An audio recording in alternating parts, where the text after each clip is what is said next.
সূরা বনী ইসরাইল মক্কায় অবতীর্ণ। আয়াত ১১১, রুকু ১২। বিসমিল্লাহির রহমানির রহিম। মহিমান্বিত আল্লাহ তাআলা, যিনি তাঁর এক বান্দাকে রাতের বেলায় মসজিদে হারাম থেকে মসজিদে আকসায় নিয়ে গেলেন, যার পারিপার্শ্বিকতাকে আমি আগেই বরকতপূর্ণ করে রেখেছিলাম। উদ্দেশ্য ছিল আমি যেন তাকে আমার দৃশ্য অদৃশ্য কিছু নিদর্শন দেখাতে পারি। অবশ্যই তিনি সর্বশ্রোতা ও সর্বস্রষ্টা। আমি মূসাকে কিতাব দিয়েছি। আমি এই কিতাবকে বনী ইসরাইলের হেদায়েতের উপকরণ বানিয়েছি। আমি তাদের আদেশ দিয়েছি, আমাকে ছাড়া অন্য কাউকে তোমরা নিজেদের কর্মবিধায়ক রূপে গ্রহণ করো না। তোমরা হচ্ছ সেসব লোকের বংশধর যাদের আমি নূহের সাথে নৌকায় আরোহণ করিয়েছিলাম। অবশ্যই সে ছিল আমার কৃতজ্ঞ বান্দা। আমি বনী ইসরাইলদের প্রতি তাদের কিতাবের মধ্যে এ কথার ঘোষণা দিয়েছিলাম, অবশ্যই তোমরা দুবার আমার জমিনে বিপর্যয় সৃষ্টি করবে এবং মানুষের উপর তখন তোমরা বড় বেশি বাড়াবাড়ি করবে।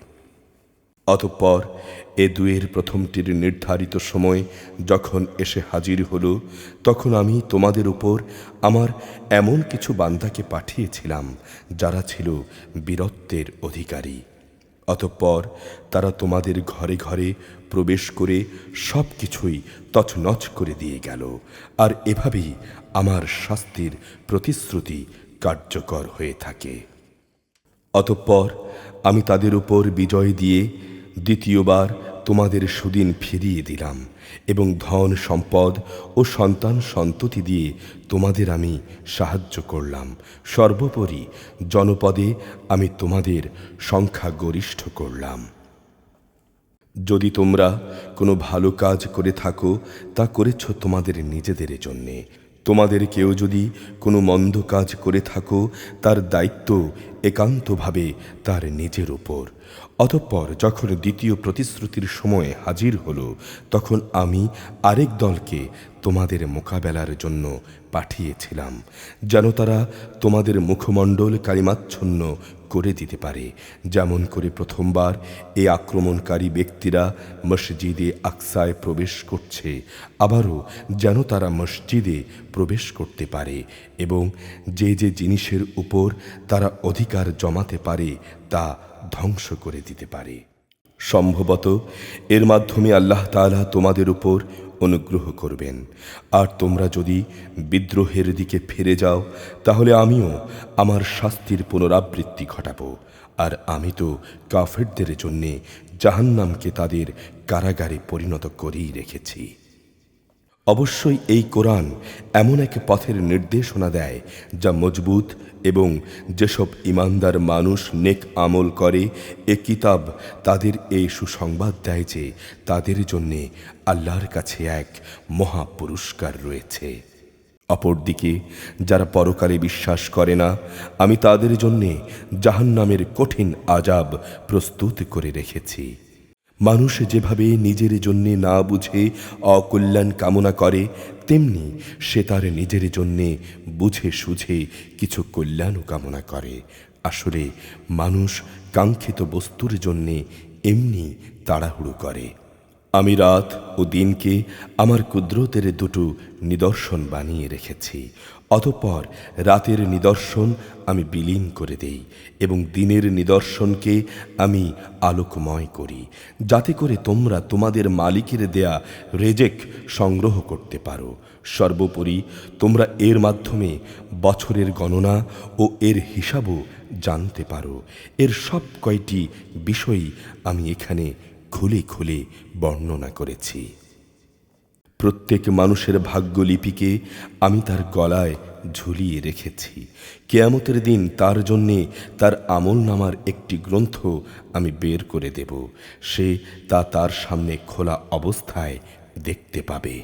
তাকে বলা হবে, পড়ো, এ হচ্ছে তোমার আমলনামা। আজ নিজের হিসাবের জন্যে তুমি নিজেই যথেষ্ট। যে ব্যক্তি হেদায়েতের পথে চলবে সে তো চলবে নিজের ভালোর জন্য। যে ব্যক্তি গোমরাহ হবে তার গোমরাহের দায়িত্ব থাকবে একান্তই তার উপর। কিয়ামতের দিন একজন আরেকজনের গুনাহের ভার বইবে না। আমি কখনোই কোনো জাতিকে আযাব দেই না যতক্ষণ না আমি সেখানে আযাব থেকে সতর্ককারী কোনো রাসূল না পাঠাই। আমি যখন কোনো জনপদকে ধ্বংস করতে চাই তখন তার বিত্তশালী লোকদের ভালো কাজের আদেশ করি, কিন্তু ভালো কাজের বদলে সেখানে তারা গুনাহের কাজ করতে শুরু করে। অতঃপর সেখানে আমার আযাবের ফয়সালা প্রতিষ্ঠিত হয়ে যায়। পরিশেষে আমি তা সম্পূর্ণরূপে ধ্বংস করে দেই। নূহের পর এই একই কারণে কত মানব গোষ্ঠীকে আমি ধ্বংস করে দিয়েছি। হে নবী, তোমার রব তার বান্দাদের গুনাহের খবর রাখা ও তা পর্যবেক্ষণ করার জন্যে একাই যথেষ্ট। কোনো ব্যক্তি দ্রুত দুনিয়ার সুখ সম্ভোগ পেতে চাইলে আমি তাকে এখানে তার জন্যে যতটুকু দিতে চাই তা সত্তর দিয়ে দেই, কিন্তু তার জন্যে অতঃপর জাহান্নামী নির্ধারণ করে রাখি, যেখানে সে নিন্দিত, অপমানিত ও বিতাড়িত অবস্থায় প্রবেশ করবে। অপরদিকে যারা আখিরাত ও তার সাফল্য কামনা করে এবং তা পাওয়ার জন্যে আল্লাহর উপর ঈমান রেখে চেষ্টা সাধনা করে, মূলত তারাই হচ্ছে এমন লোক যাদের প্রচেষ্টা আল্লাহর দরবারে স্বীকৃত হয়। হে নবী, আমি এদের এবং ওদের সবাইকেই তোমার মালিকের দান থেকে সাহায্য করে যাচ্ছি এবং তোমার মালিকের দান কারো জন্যই বন্ধ নয়। হে নবী, তুমি দেখো কিভাবে আমি পার্থিব সম্পদে তাদের একজনকে আরেকজনের উপর শ্রেষ্ঠত্ব দান করি। অবশ্য মর্যাদার দিক থেকে আখেরাত অনেক বড়, তার ফজিলত বহুলাংশে বেশি। হে মানুষ, আল্লাহর সাথে তোমরা অন্য কাউকে মাবুদ বানিও না, নতুবা পরকালে তোমরা নিন্দিত ও নিঃসহায় হয়ে পড়বে। তোমার রব আদেশ করছেন তোমরা তাঁকে বাদ দিয়ে অন্য কারো ইবাদত করো না এবং তোমরা তোমাদের পিতামাতার সাথে সৎ ব্যবহার করো। তাদের একজন কিংবা উভয়ই যদি তোমার জীবদ্দশায় বার্ধক্যে উপনীত হয় তাহলে তাদের সাথে শব্দটিও বলো না এবং কখনো তাদের ধমক দিও না। তাদের সাথে সম্মানজনক ভদ্রচিত কথা বলো। অনুকম্পায় তুমি ওদের প্রতি বিনয় অবনত থেকো। তুমি বলো, হে আমার রব, ওদের উপর ঠিক সেভাবেই তুমি দয়া করো যেমনি করে শৈশবে ওরা আমাকে দয়া করে লালন পালন করেছে। তোমাদের রব তোমাদের অন্তরসমূহের ভেতরে যা আছে তা ভালো করেই জানেন। তোমরা সত্যিই যদি ভালো মানুষ হয়ে যাও তাহলে আল্লাহ তাআলা তা মাফ করে দেবেন, কেননা যারা তাওবা করে তিনি তাদের গুনাহ মাফ করে দেন। আত্মীয় স্বজনকে তাদের পাওনা আদায় করে দেবে। অভাবগ্রস্ত এবং মুসাফিরদেরও তাদের হক আদায় করতে ভুলবে না। কখনো অপব্যয় করো না। অবশ্যই অপব্যয়কারীরা হচ্ছে শয়তানের ভাই, আর শয়তান হচ্ছে তার মালিকের বড়ই অকৃতজ্ঞ।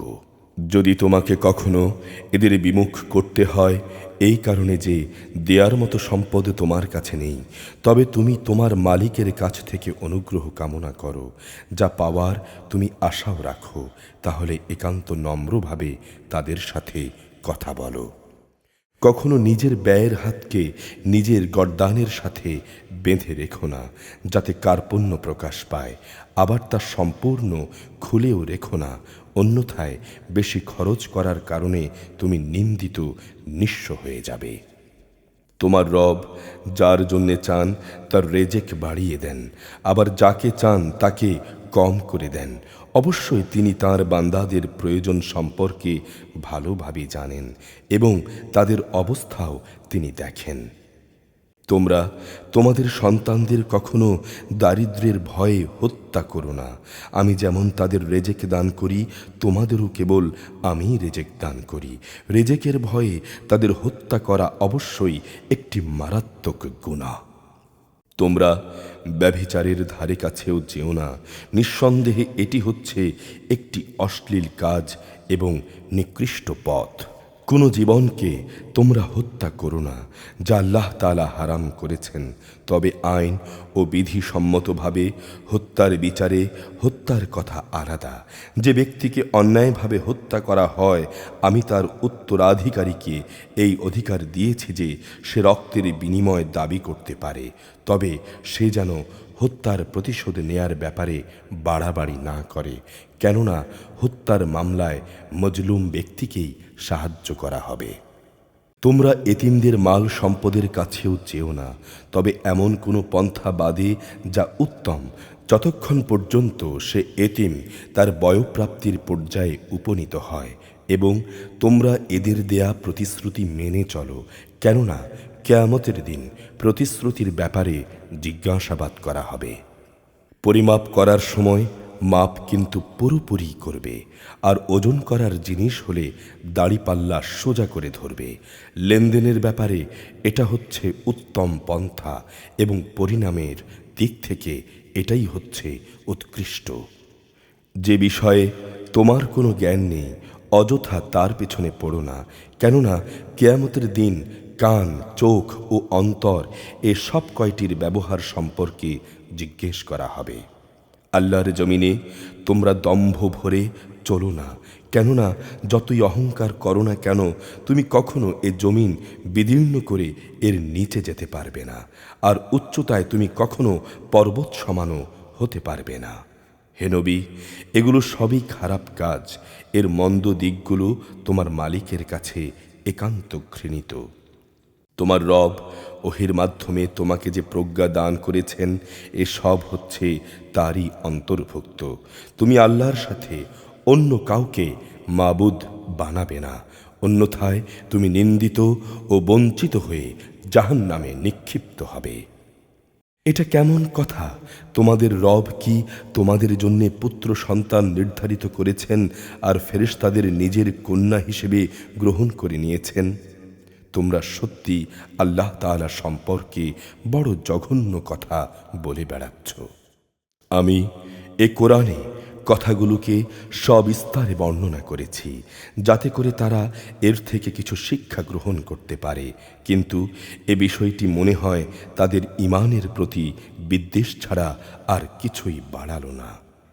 হে নবী, তুমি বলো, যদি আল্লাহর সাথে আরও মাবুদ থাকত যেভাবে এ মুশরিক লোকেরা বলে, তাহলে অবশ্যই তারা এতদিনে আরশের মালিকের কাছে পৌঁছার একটা পথ বের করে নিত। মূলত এরা তার সম্পর্কে যা অবান্তর কথাবার্তা বলে, তিনি তার চাইতে অনেক পবিত্র, অনেক মহিমান্বিত।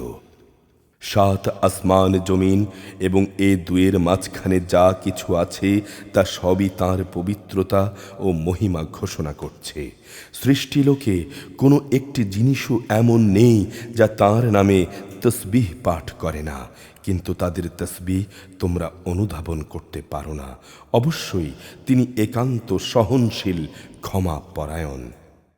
হে নবী, যখন তুমি কোরআন পাঠ করো, তখন তোমার ও যারা পরকালের উপর বিশ্বাস করে না তাদের মাঝে আমি একটি পর্দা এঁটে দেই। আমি তাদের অন্তরের উপর এক ধরনের আবরণ দিয়ে রেখেছি, ওদের কানে এনে দিয়েছি বধিরতা, যাতে করে ওরা তা উপলব্ধি করতে না পারে। তাই তুমি দেখবে, যখন তুমি কোরআনে তোমার একক মালিককে স্মরণ করতে থাকো, তখন তারা ঘৃণা ভরে তোমার কাছ থেকে সরে পড়ে।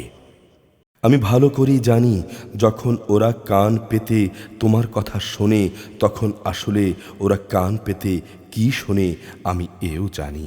যখন এ জালেমরা নিজেদের মধ্যে সলা পরামর্শ করে বলে, তোমরা তো একজন জাদুগ্রস্ত লোকেরই অনুসরণ করে চলেছ। হে নবী, তুমি দেখো এরা তোমার ব্যাপারে কি ধরনের উপমা তৈরি করেছে। মূলত এসব কারণেই এরা গোমরাহ হয়ে গেছে, অতঃপর এরা আর সঠিক পথের সন্ধান পাবে না। এ মূর্খ লোকেরা বলে, আমরা মৃত্যুর পর হাড্ডিতে পরিণত হয়ে পচে গেলেও কি নতুন সৃষ্টিরূপে পুনরায় উত্থিত হব? তুমি বলো, মৃত্যুর পর তোমরা পাথর হয়ে যাও কিংবা লোহায় পরিণত হও, সর্বাবস্থায় তোমরা পুনরুত্থিত হবে। কিংবা এমন কিছু সৃষ্টি তোমাদের ধারণায় যা খুবই কঠিন, তাও পুনরুত্থিত হবে। তখন তারা বলবে, কে আমাদের পুনরায় জীবিত করবে? তুমি বলো, হ্যাঁ, তিনিই করবেন, যিনি তোমাদের প্রথমবার সৃষ্টি করেছেন। অতঃপর তুমি দেখবে তারা তোমার সামনে মাথা নাড়াবে এবং বলবে, তাহলে কবে হবে এসব কিছু? তুমি বলো, সম্ভবত সেদিন খুব শীঘ্রই সংঘটিত হবে। যেদিন আল্লাহ তাআলা তোমাদের ডাক দেবেন এবং তোমরা সবাই তাঁর প্রশংসা করতে করতে তাঁর ডাকে সাড়া দেবে, তখন তোমরা ভাববে সামান্য কিছু সময় তোমরা কবরে কাটিয়ে এসেছ। হে নবী, আমার বান্দাদের বলে দাও, তারা যেন এমন সব কথা বলে যা আসলেই উত্তম, কেননা শয়তান খারাপ কথা দ্বারা তাদের মাঝে বিভেদ সৃষ্টির উস্কানি দেয়, আর শয়তান তো মানুষের এমনি প্রকাশ্য দুশমন। তোমাদের রব তোমাদের সম্পর্কে ভালো করেই জানেন। তিনি চাইলে তোমাদের উপর দয়া করবেন কিংবা তিনি চাইলে তোমাদের শাস্তি দেবেন। হে নবী, আমি তো তোমাকে তাদের উপর অভিভাবক করে পাঠাইনি। তোমার রব ভালো করেই জানেন যা আসমান সমূহ ও জমিনের মাঝে রয়েছে। আমি এক একজন নবীকে এক একজনের উপর স্বতন্ত্র কিছু মর্যাদা দান করেছি। এমনিভাবেই আমি দাউদকে জাবুর কিতাব দান করে মর্যাদাবান করেছি। হে নবী, তুমি বলো, তোমরা আল্লাহকে বাদ দিয়ে যাদের মাবুদ মনে করে ডাকো, তাদের ডেকে দেখো, তারা তোমাদের কাছ থেকে কষ্ট দূর করার কোনো ক্ষমতাই রাখে না, না ক্ষমতা রাখে তাকে বদলে দেয়ার। ওরা যাদের ডাকে তারা তো নিজেরাই তাদের মালিকের কাছে পৌঁছার ওসিলা তালাশ করতে থাকে। তারা দেখতে চায় তাদের মধ্যে কে আল্লাহ তাআলার নিকটতর হতে পারে এবং তারা তাঁরই দয়া প্রত্যাশা করে। তারা তাঁর আযাবকে ভয় করে। নিঃসন্দেহে তোমার মালিকের আযাব ভীতিপ্রদ। এমন কোনো একটি জনপদ নেই যা আমি কিয়ামতের দিন আসার আগেই ধ্বংস করে দেব না, কিংবা তাদের আমি কঠোর আযাব দেব না। এসব কথা তো আমার কিতাবে লিপিবদ্ধ আছে। আমাকে তাদের কথা মতো আযাবের নিদর্শন সমূহ পাঠানো থেকে এছাড়া অন্য কোনো কিছুই নিবৃত্ত করতে পারেনি যে তাদের আগের লোকেরা এ বিষয়কে অস্বীকার করেছিল। আমি সামুদ জাতিকে দৃশ্যমান নিদর্শন হিসেবে একটি উষ্ট্রি পাঠিয়েছিলাম, অতঃপর তারা সেটির সাথে জুলুম করেছে। আসলে আমি তাদের ভয় দেখানোর জন্যই নিদর্শন সমূহ পাঠাই। হে নবী, যখন আমি তোমাকে বলেছিলাম তোমার রব তাঁর জ্ঞান দিয়ে সব মানুষদের পরিবেষ্টন করে আছেন, যে স্বপ্ন আমি তোমাকে দেখিয়েছিলাম তাকে আমি আসলে মানুষদের জন্য পরীক্ষার বিষয় বানিয়ে দিয়েছিলাম, এবং কোরআনে বর্ণিত অভিশপ্ত গাছটিকেও আমি পরীক্ষার কারণ বানিয়েছি। এভাবেই আমি তাদের ভয় দেখাই। মূলত আমার ভয় দেখানোটা তাদের গোমরাহিকেই কেবল বাড়িয়ে দিয়েছে। স্মরণ করো, যখন আমি ফেরেশতাদের বললাম তোমরা আদমকে সেজদা করো, তখন তারা সবাই সেজদা করল ইবলীস ছাড়া। সে বলল, আমি কি তাকে সেজদা করব যাকে তুমি মাটি থেকে সৃষ্টি করেছ? সে বলল, তুমি দেখো তো, এই কি সে ব্যক্তি যাকে তুমি আমার উপর মর্যাদা দান করলে? যদি তুমি আমাকে কিয়ামত পর্যন্ত অবকাশ দাও, তাহলে আমি অবশ্যই তার গোটা বংশধরদের আমার নিজের আয়ত্তে নিয়ে আসব, তবে একটি ক্ষুদ্র দল ছাড়া যারা বেঁচে থাকতে পারবে। আল্লাহ তাআলা বললেন, যাও, দূর হও এখান থেকে। যারা তোমার আনুগত্য করবে তোমাদের সবার শাস্তি হচ্ছে জাহান্নাম, আর জাহান্নামের শাস্তি হবে পুরোপুরি। এদের মধ্যে যাকে যাকে পারো তুমি তোমার আওয়াজ দিয়ে গোমরাহ করে দাও। তোমার যাবতীয় অশ্বারোহী ও পদাতিক বাহিনী নিয়ে তাদের উপরে গিয়ে চড়াও হও। ধন সম্পদ ও সন্তান সন্ততিতে তুমি তাদের সাথী হয়ে যাও এবং যত পারো তাদের প্রতিশ্রুতি দিতে থাকো। আর শয়তান তাদের যে প্রতিশ্রুতি দেয় তা তো প্রতারণা ছাড়া অন্য কিছুই নয়। নিঃসন্দেহে যারা আমার খাস বান্দা তাদের উপর তোমার কোনো ক্ষমতা চলবে না। হে নবী, তোমার রব অবশ্যই তাদের কর্মবিধায়ক হিসেবে যথেষ্ট। হে মানুষ, তোমাদের রব তো হচ্ছেন তিনি, যিনি তোমাদের জন্যে সমুদ্রে জলযান পরিচালনা করেন, যাতে করে তোমরা জলে স্থলে তাঁর প্রদত্ত রেজেক তালাশ করতে পারো। অবশ্যই তিনি তোমাদের উপর পরম দয়ালু। আর উত্তাল সমুদ্রের মধ্যে যখন তোমাদের উপর কোনো বিপদ মুসিবত আপতিত হয়, তখন একমাত্র আল্লাহ তাআলাকে বাদ দিয়ে ইতিপূর্বে তোমরা যাদের ডাকতে তারা সবাই একে একে হারিয়ে যায়। অতঃপর তিনি যখন তোমাদের স্থলে এনে বিপদ থেকে উদ্ধার করেন, তখনই তোমরা তাঁর থেকে মুখ ফিরিয়ে নাও। আসলেই মানুষ নেহায়াত অকৃতজ্ঞ। তোমরা কি নিশ্চিত হয়ে গেছো যে তিনি তোমাদের স্থলে এনে এর কোথাও তোমাদের গেঁড়ে দেবেন না, অথবা তোমাদের উপর মরণমুখী কোনো ধূলিঝড় নাজিল করবেন না? এমন অবস্থা আসলে তখন তোমরা তোমাদের উদ্ধারের জন্যে কোনো অভিভাবকও পাবে না। অথবা তোমরা এ ব্যাপারেও কি নিশ্চিত হয়ে গেছো যে তিনি পুনরায় তোমাদের সেখানে নিয়ে যাবেন না, এবং তোমাদের সেই অকৃতজ্ঞতার শাস্তি স্বরূপ তিনি অতঃপর তোমাদের উপর প্রচণ্ড ঝড় পাঠাবেন না এবং তোমাদের উত্তালে সমুদ্রে ডুবিয়ে দেবেন না? আর এমন অবস্থা দেখা দিলে তোমাদের জন্য সেদিন আমার মোকাবেলায় তোমরা কোনো সাহায্যকারী পাবে না। আমি অবশ্যই আদম সন্তানদের মর্যাদা দান করেছি। স্থলে ও সমুদ্রে আমি ওদের চলাচলের বাহন দিয়েছি এবং পবিত্র জিনিস দিয়ে আমি তাদের রেজেক দান করেছি। আমি অন্য যত কিছু সৃষ্টি করেছি তার অধিকাংশের উপরই আমি তাদের শ্রেষ্ঠত্ব দান করেছি। যেদিন আমি প্রত্যেক জাতিকে তাদের নেতাদের সাথে ডাকব, সেদিন যাদের আমলনামা তাদের ডান হাতে দেয়া হবে, তারা খুশি হয়ে তা পড়তে শুরু করবে। তাদের উপর সেদিন বিন্দুমাত্র জুলুম করা হবে না। যে ব্যক্তি জেনে বুঝে এখানে সত্য থেকে অন্ধ হয়ে থেকেছে, পরকালেও সে আল্লাহর নেয়ামত থেকে অন্ধ থেকে যাবে এবং সে হবে অধিক পরিমাণে পথহারা।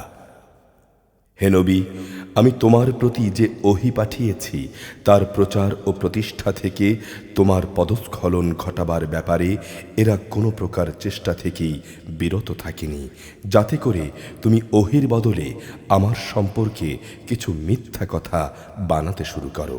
তেমন কিছু করলে অবশ্যই এরা তোমাকে বন্ধু বানিয়ে নিত। যদি আমি তোমাকে আমার পথে অবিচল না রাখতাম, তাহলে তুমি অবশ্যই তাদের দিকে সামান্য কিছুটা হলেও ঝুঁকে পড়তে।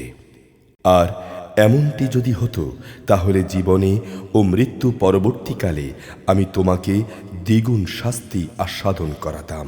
অতঃপর তুমি আমার বিরুদ্ধে কোনোই সাহায্যকারী পেতে না। হে নবী, এরা এ ব্যাপারেও কোনো চেষ্টার ত্রুটি করেনি যে তোমাকে এ ভূখণ্ড থেকে উৎখাত করে বাইরে কোথাও ফেলে দেবে। যদি তেমনটি হতো, তাহলে তোমার পরে তারা নিজেরাও সেখানে সামান্য কিছুক্ষণ মাত্রই টিকে থাকতে পারত। তোমার আগে আমি যত নবী রাসূল পাঠিয়েছিলাম তাদের ব্যাপারে এই ছিল আমার নিয়ম, আর তুমি আমার নিয়মের কখনো রদবদল দেখতে পাবে না।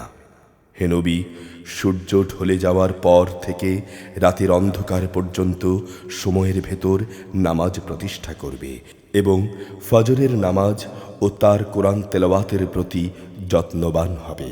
অবশ্য ফজরের নামাজ ও কোরআন তেলাওয়াত হচ্ছে ফেরেশতাদের হাজিরা দেওয়ার সময়।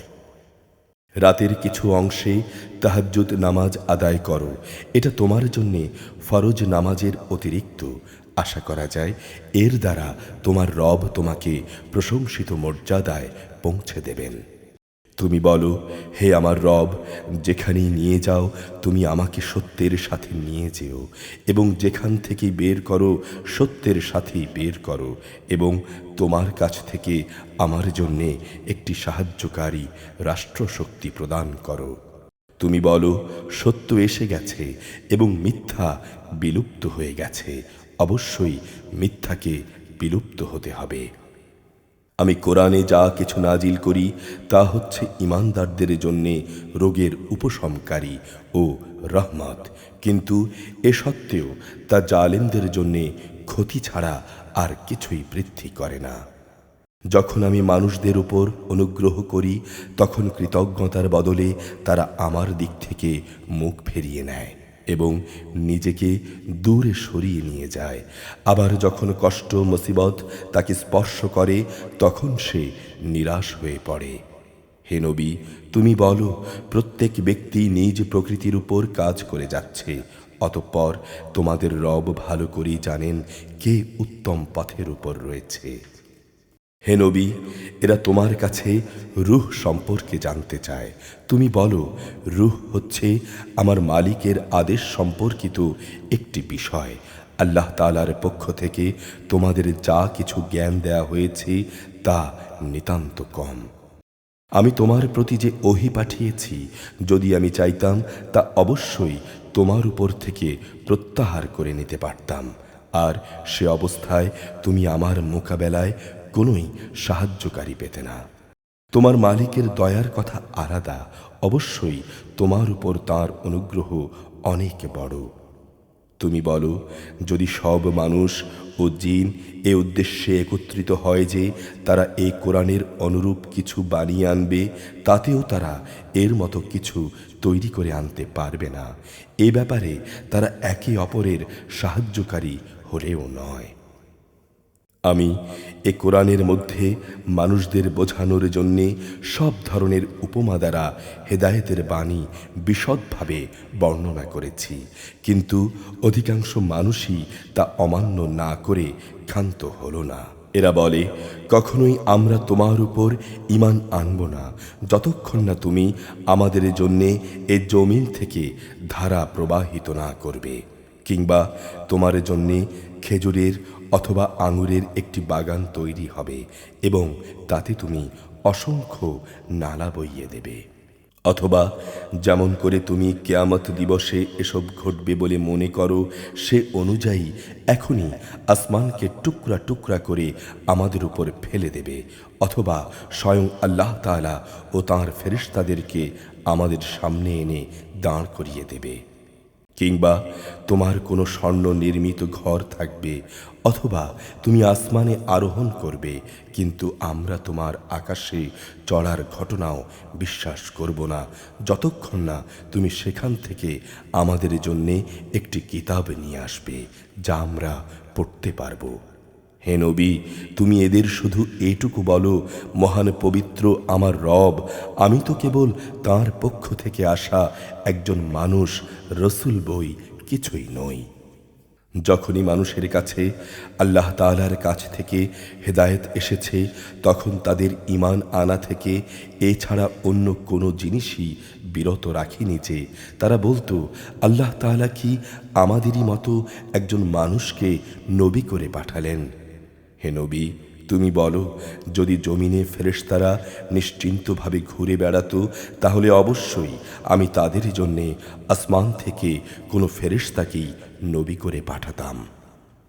তুমি বলো, আমার এবং তোমাদের মাঝে আল্লাহ তাআলাই সাক্ষী হিসেবে যথেষ্ট।